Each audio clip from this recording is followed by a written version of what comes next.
Hello साथियों, कैसे हैं आप सभी। मैं पवन दांगी आप सभी का स्वागत करता हूं और आशा करता हूं कि आप बहुत अच्छे होंगे, बेहतरीन होंगे, लाजवाब होंगे।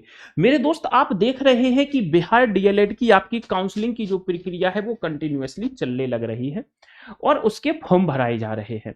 मगर यहाँ पर सबसे बड़ी जो दिक्कत आ रही है वो आ रही है उन बच्चों को जिनके मार्क्स कम हैं और जिन्हें डर है कि भाई मुझे गवर्नमेंट कॉलेज हो सकता है मिले या ना मिले। ये दोनों बच्चों को प्रॉब्लम आ रही है।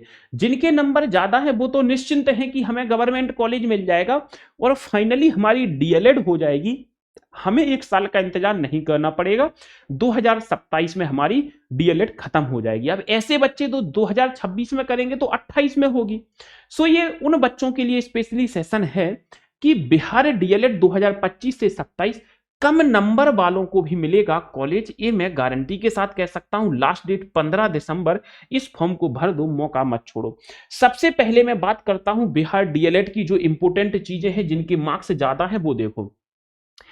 अगर आपके मार्क्स ज्यादा हैं तो आप क्या करना मेरे भाई, 29 तारीख से लेकर 5 तारीख तक, 29 तारीख से लेकर 5 तारीख तक आपने भर दिए हैं अपने फॉर्म काउंसलिंग के। 29 से लेकर 5 तारीख तक आप अपने फॉर्म भर चुके हैं।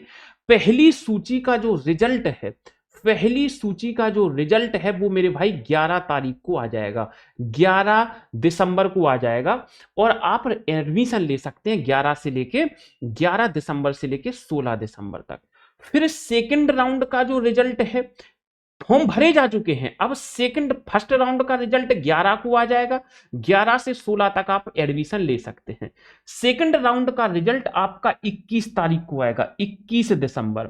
फिर इसमें आप एडमिशन ले सकते हैं 21 से लेकर के 26 तक, 21 से लेकर 26 तक। फिर उसी प्रकार से थर्ड राउंड का रिजल्ट आएगा। थर्ड राउंड की मतलब लिस्ट जारी होगी, हम ये कह सकते हैं लिस्ट जारी होगी 3 जनवरी को। फिर आप थर्ड राउंड में एडमिशन ले सकते हैं 3 जनवरी से लेकर 8 जनवरी तक। तो यहां पर काउंसलिंग के फॉर्म भरे जा चुके हैं। बहुत सारे बच्चों को मैं बता देना चाहूंगा, अगर आपके नंबर कम हैं, बहुत सारे साथी ऐसे हैं जिनके नंबर बहुत कम हैं या फिर हम कहें बिल्कुल भी नहीं है। नंबर आपके कम हैं और कैसे कम है, बहुत कम है या ना के बराबर है। तो अब आपको भी डीएलएड करनी है, क्योंकि आपको भी कहीं ना कहीं बीपीएससी टीआरई का पेपर देना है। तो हम सर डीएलएड में एडमिशन कैसे लें, तो इसीलिए आज का ये सेशन है, कैसे करें डीएलएड, कैसे करें अगर नंबर कम है। तो आप बहुत अच्छे से आज का सेशन देखना और मेरे भाई अगर अच्छा लगे तो आप सबको शेयर कर देना, सबको इन्फॉर्म कर देना, ये जानकारी बहुत महत्वपूर्ण है। मैं बात कर रहा हूं मेरे भाई, सबसे पहले आपने अगर इतनी सी इंफॉर्मेशन देख ली तो मेरे दोस्त मैं बात कर रहा हूं यहां पर किस चीज की, बात कर रहा हूं मेरे भाई मैं यूपी डीएलएड की। यूपी डीएलएड की अभी फॉर्म भरे जा रहे हैं और इसमें कोई भी बच्चा एडमिशन ले सकता है, कोई भी बच्चा एडमिशन ले सकता है। सर आपके सरकारी कॉलेज की वहां जो फीस है, वहां पर आपकी जो प्राइवेट कॉलेज की फीस है उससे आधी आपकी यहां पर प्राइवेट कॉलेज की फीस है। तो फीस का बहुत बड़ा अंतर है। यूपी में आपकी जो फीस है बहुत कम है और सरकारी कॉलेज में तो फिर बोलना ही नहीं है। तो जिनके नंबर कम है वो यूपी से डीएलएड कर सकते हैं, मौका है। आप देख लो आपके आसपास यूपी का कौन सा जिला है, इसमें पेपर भी नहीं होता है, बिना पेपर दिए आप इसमें एडमिशन ले सकते हो प्राइवेट कॉलेज में। अगर मैं फॉर्म भरने की बात करता हूं तो इसके फॉर्म शुरू हो चुके हैं, इसके फॉर्म शुरू हो चुके हैं कब से, सो मेरे भाई 24 नवंबर से, 24 नवंबर से आपके फॉर्म शुरू हो चुके हैं, 24 नवंबर से फॉर्म शुरू हो चुके हैं। और आपकी जो फॉर्म भरने की अंतिम तिथि है मेरे भाई, फॉर्म भरने की अंतिम तिथि है 15 दिसंबर। सो 15 दिसंबर के पहले पहले आप इस फॉर्म को जरूर भर देना। मैं तो यही कहूंगा 100% आप इस फॉर्म को जरूर भर दो, डीएलएड करना चाहते हैं। योग्यता आपने स्नातक पास कर रखी हो, जी हां, स्नातक यानी ग्रेजुएशन पास कर रखी हो आपने। क्या पास कर रखी हो मेरे भाई, ग्रेजुएशन। ऐसा नहीं है 10वीं चल जाएगा, नहीं, ग्रेजुएशन पास होना चाहिए। पहले आप इस पॉइंट को लिख लो, ग्रेजुएशन क्या होना चाहिए, पास होना चाहिए। जो आपकी आयु है मेरे भाई 18 से 35 वर्ष के बीच में आपकी आयु हो, 18 से 35 वर्ष के बीच में आपकी आयु होनी चाहिए, वर्ष। ठीक है। क्या दूसरे राज्य के छात्र फॉर्म भर सकते हैं? हाँ, भर सकते हैं। मैं लिख देता हूं, क्या दूसरे राज्य के छात्र फॉर्म भर सकते हैं? हाँ, भर सकते हैं। कहां से भरना है मैं बता दूंगा। हाँ, भर सकते हैं, दूसरे राज्य के छात्र फॉर्म भर सकते हैं। सर अगर मैं बात करूं कि अगर दूसरे राज्य के छात्र फॉर्म भर सकते हैं तो डॉक्यूमेंट्स क्या क्या लगेंगे?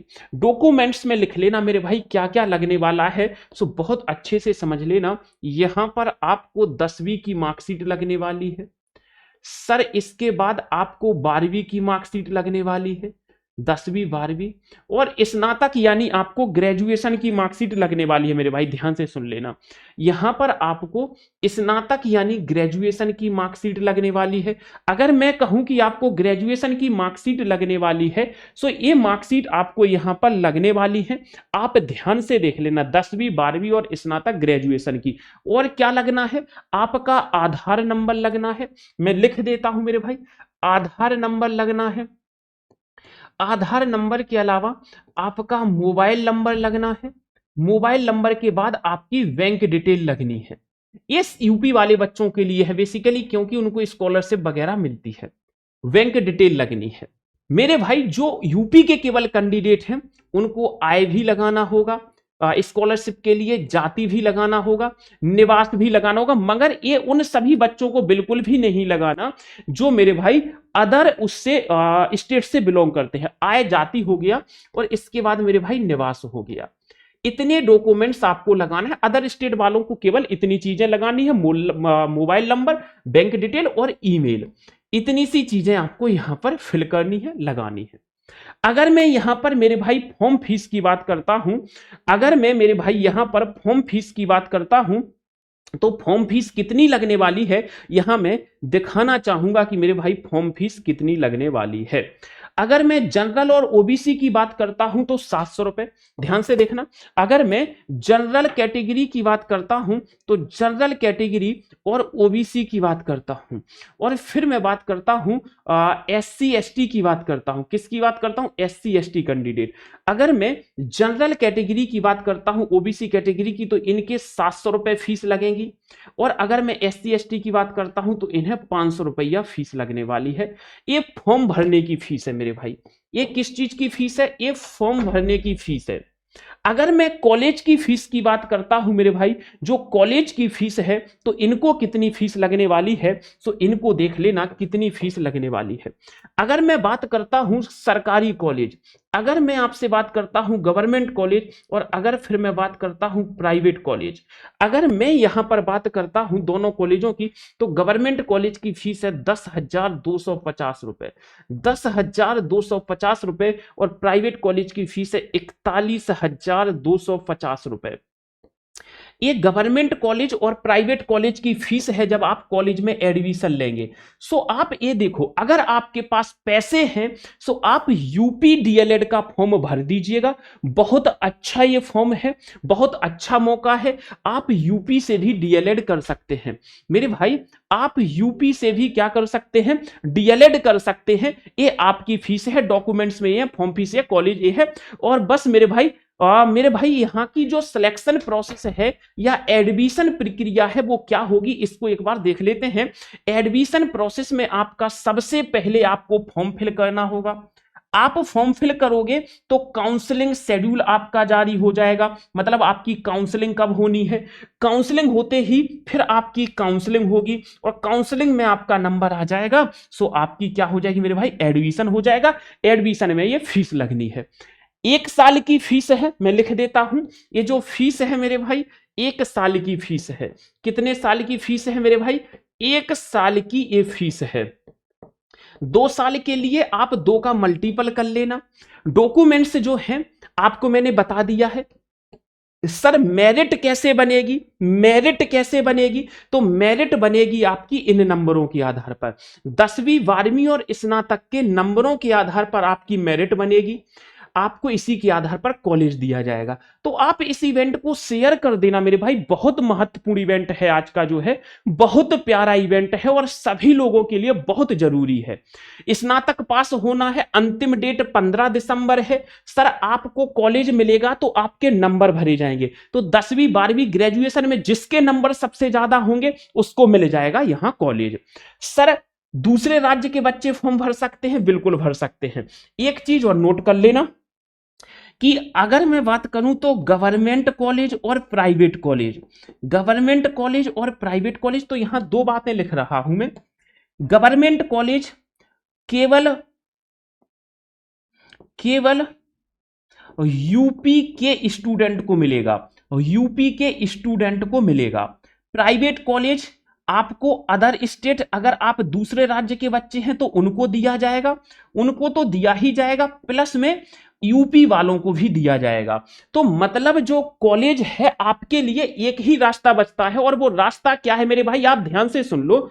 एक ही रास्ता क्या बचता है, और वो रास्ता ये है कि आपकी जो ये गवर्नमेंट कॉलेज है ये तो मिलेगा ही नहीं, आपको कॉलेज में भी केवल प्राइवेट कॉलेज दिया जाएगा अगर आप लोग यूपी से करते हैं तो। सो यहां पर आप ये याद रख लीजिएगा कि यहां पर केवल और केवल आपके लिए क्या मिलेगा, प्राइवेट कॉलेज मिलेगा, गवर्नमेंट कॉलेज मिलेगा ही नहीं। सो इतनी सी बात आप दिमाग में बैठा लो मेरे भाई। अगर आपको वास्तविकता में डीएलएड करनी है तो एक मौका आपको यूपी दे रहा है।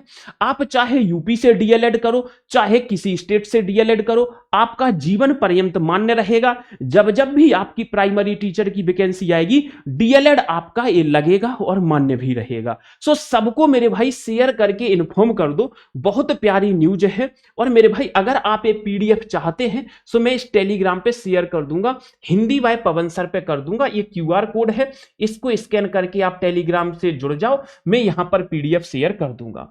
बाकी मेरे मित्र आज के सेशन को मैं यहीं पर विराम देना चाहूंगा, फिर मुलाकात होगी आपसे कभी नेक्स्ट सेशन में। तब तक के लिए मेरे दोस्त हाथ जोड़कर विनती है, सभी लोगों को शेयर कर देना, जिनके पास थोड़े से पैसे हैं वो यूपी से भी कर सकते हैं। तब तक के लिए बाय बाय, टेक केयर, धन्यवाद, thank you so much, best of luck.